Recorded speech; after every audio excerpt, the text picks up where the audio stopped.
Well, hello and good morning. Today is Monday, February 3rd, 2025. And here we are. Here are the things you need to know to get your day started. And there is a lot going on. So on Friday, stocks weakened as the White House came out and reiterated that the clock is ticking.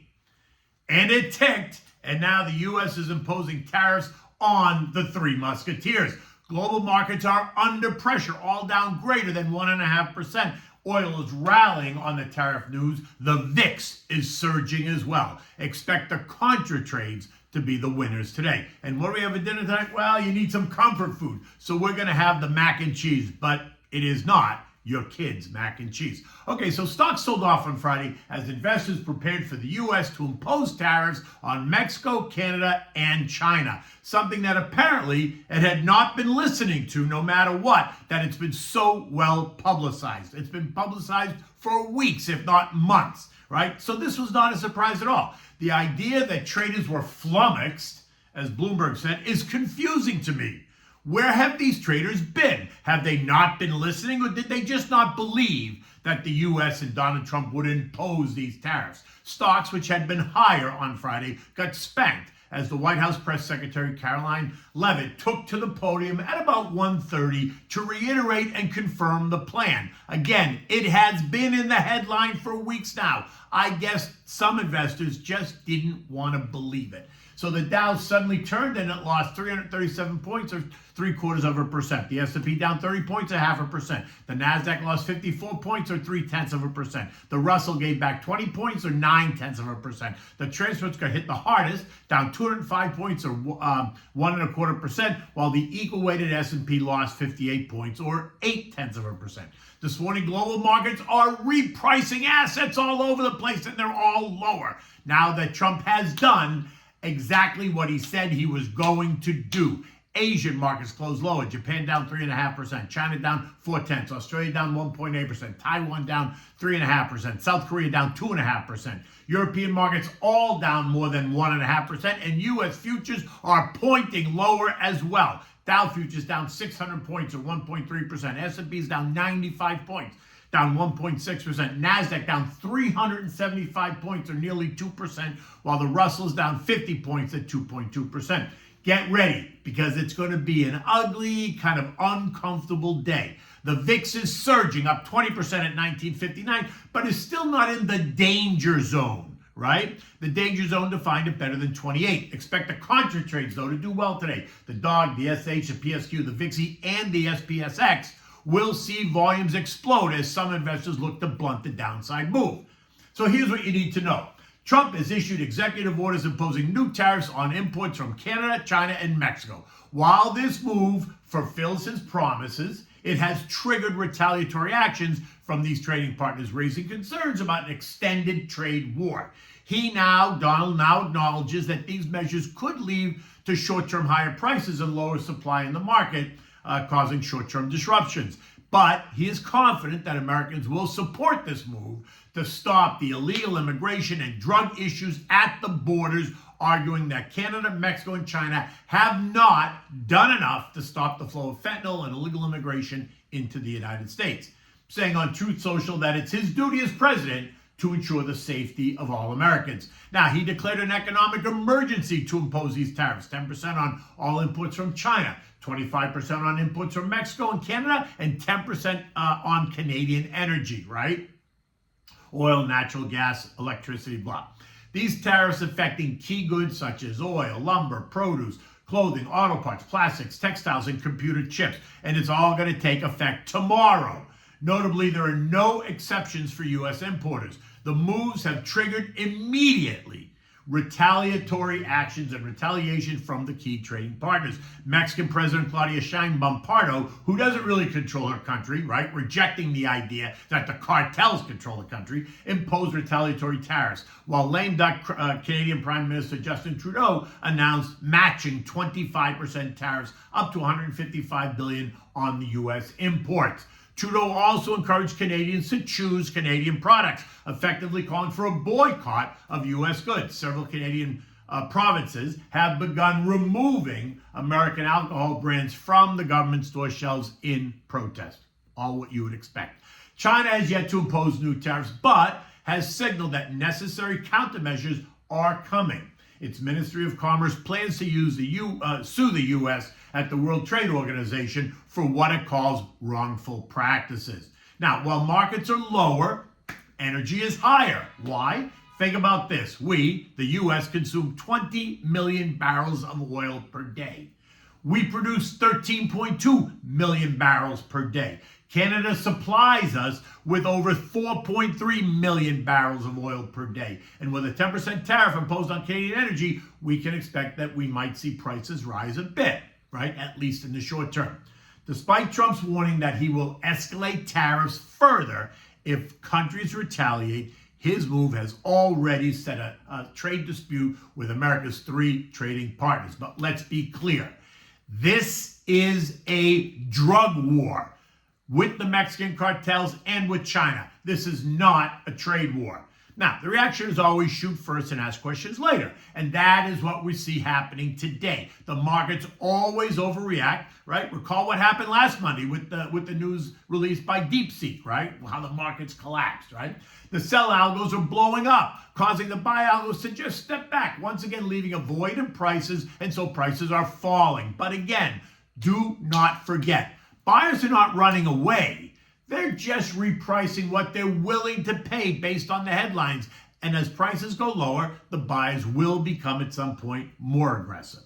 But right now, they're not interested in paying up for stocks. They're testing the level of angst in the markets. And right now, the angst is really high. So why are they going to stand in the way and get run over? They're not. It's not any more complicated than that. Look, EcoData today includes S&P manufacturing PMI of 50.1, putting that in the expansionary zone, right? It had been in contractionary zone for months. So this is significant. ISM manufacturing PMI, their estimate is 49.9, which is right on the line, but officially it's still in contractionary zone. But we're also getting data on construction spending month over month, which should be up 0.2%, or that's the expectation. It is a big earnings week. More than 120 names are set to hit the tape. Look for results from Palantir, Tyson, Clorox, CNC, Archer Daniels, KKR, CMI, Pepsi, PayPal, Merck, Google, Qualcomm, Amazon. And the list goes on and on. Look, these represent online marketplace, application software, packaged foods, home products, managed care, agriculture, private equity, non-alcoholic beverages, other financial services, large pharma, internet media services, semis, etc., etc. So it's a broad look at the economy. Now, treasuries are down this morning on the back of all this chaos, some pointing to the idea that the companies are going to be forced to raise prices, causing inflation to reaccelerate, something that we've been talking about. And that is sending yields higher. The 2 years gaining 7 bips to yield 4.27% this morning, while the 10 years yielding 4.53. The dollar is also spiking higher on the back of the tariff news, currently up 1%, trading at 109.44, testing the January high of nearly 110.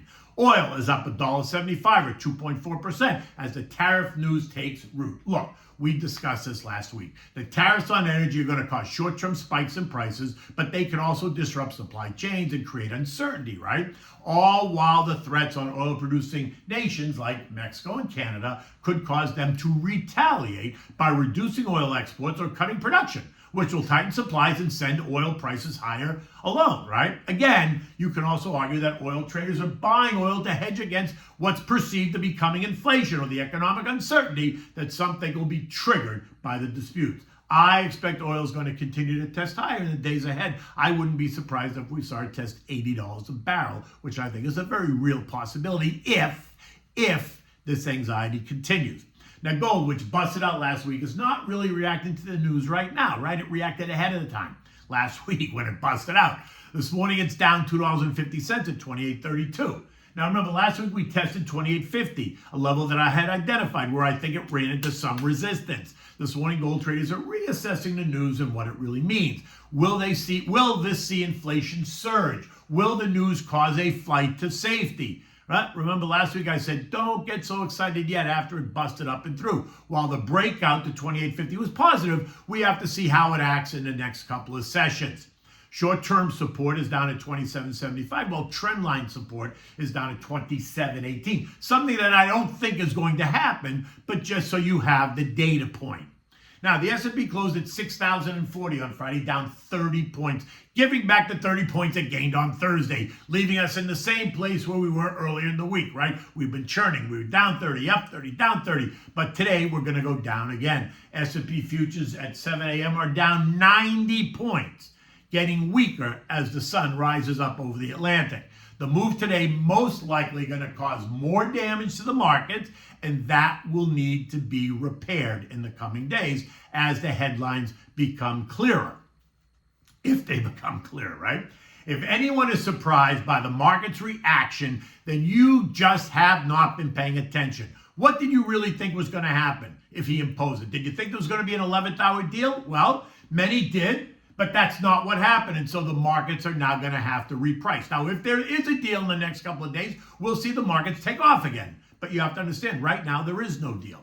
Recall, I've been saying that as a long-term investor, you need not chase anything, that I have been calling for this pullback, and here we are. And if you're a long-term investor, let it shake out a bit. But there's no need to rush out and buy anything just yet. But if you see an obvious opportunity in a name that you like and you own, that you want to build a position, then go for it, right? Buy a little bit. Don't go buy the whole thing, right? There's going to be plenty of days ahead for you to get more involved. If you're a short-term trader, you're going to love this action. And for you, there's going to be huge opportunities during the day as the chaos creates opportunities for the short-term trader. Now, diversification remains key for the long-term traders, so just keep that in mind as you're assessing what's going on. Okay, so what do we have for dinner tonight? Well, we need something very comfortable and nothing better than mac and cheese, but this is not your kids' mac and cheese, right? And it's going to be an anxious day, and so like I said, we need comfort food, something that makes you feel all warm and cozy and fuzzy inside, and what's better than this mac and cheese? For this, you need 2 cups of whole milk, you need water, you need a pound of elbow macaroni, 8 ounces of shredded American cheese, you need butter, you need a teaspoon of Dijon mustard, you need 7 ounces or so of shredded Gruyere cheese, you need 2/3 cup of breadcrumbs, you need olive oil, salt and pepper, and fresh grated Parmigiana cheese. Turn your oven to broil so that it's ready for when you need it. This way it's done. Now bring 3.5 cups of salted water to a rolling boil, add in the milk, now add in the macaroni, reduce the heat to medium low, and let it cook for about 6 minutes, right? Until it's about al dente. Now, you don't want to cook it too much because you'll have mushy pasta. You don't want mushy.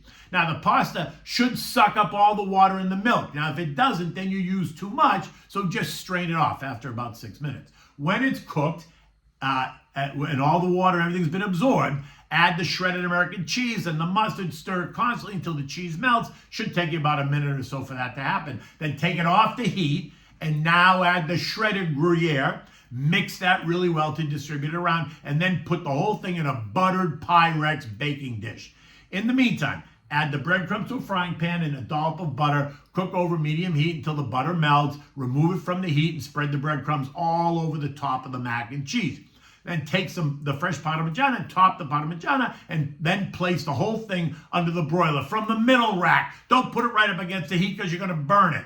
You want to leave it in there just long enough that you toast the breadcrumbs, not anything else. You don't want it to get all burnt, right? So keep your eyes on it. Remove it, let it sit for a couple of minutes just to come together, and then serve it up. Oh, yum, yum, yum. You're going to go back for seconds. In any event, it is Monday. It's a new week. It's going to be very exciting, a little bit anxious, but don't get yourself overly anxious because in the end, it'll sort itself out. Until tomorrow, take good care.